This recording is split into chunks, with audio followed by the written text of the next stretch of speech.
ಒಂದು ಕಾಡು ಅಲ್ಲೊಂದು ಟುನಿ ಹಕ್ಕಿ ಸಂತೋಷದಿಂದ ಹಾರಾಡುತ್ತಿತ್ತು. ಹೀಗೆ ಹಾರಾಡುತ್ತ ಗುಲಾಬಿ ಬಣ್ಣದ ಟುನಿ ಹಕ್ಕಿ ಬಳಿ ಬಂದು ಕುಳಿತುಕೊಂಡಿತು.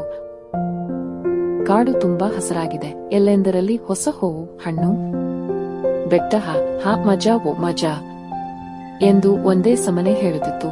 ಹೀಗೆ ಇಬ್ಬರೂ ಮಾತನಾಡುತ್ತಾ ಗುಲಾಬಿ ಟುನಿ ಹಕ್ಕಿ ಹೇಳಿತು, ವಸಂತ ಕಾಲ ಮುಗಿಯುತ್ತ ಬಂತು. ಹೀಗೆ ಕಾಲ ಕಳೆಯದೆ ಈ ಬಾರಿಯಾದ್ರೂ ಮಳೆಗಾಲಕ್ಕೆ ಸರಿಯಾಗಿ ಗೂಡು ಕಟ್ಟಲು ಹೇಳಿತು. ಎರಡು ಹಕ್ಕಿಗಳು ಅಲ್ಲಿಂದ ಹಾರಿ ಹೋದವು. ಹಾಗೆ ನೋಡುತ್ತಿದ್ದಂತೆ ಮಳೆಗಾಲ ಪ್ರಾರಂಭವಾಯಿತು. ಧಾರಾಕಾರ ಮಳೆ ಸುರಿಯಲಾರಂಭಿಸಿತು. ಇದನ್ನು ಗಮನಿಸಿದ ಗುಲಾಬಿ ಟುನಿ ತನ್ನ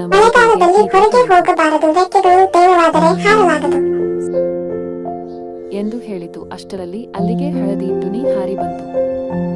ಹೊರಗೆ ತುಂಬಾ ಜೋರಾಗಿ ಮಳೆ ಬರುತ್ತಿದೆ. ನಾನು ಈ ಸಾರಿಯೂ ಗೂಡು ಕಟ್ಟಲು ಆಗಲಿಲ್ಲ. ದಯವಿಟ್ಟು ಸಹಾಯ ಮಾಡುವೆಯಾ?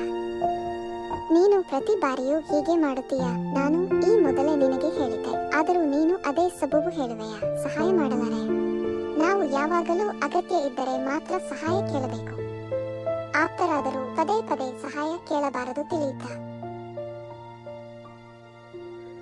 ಹೌದು ಹೌದು, ನೀನು ಹೇಳುವುದು ಸತ್ಯ.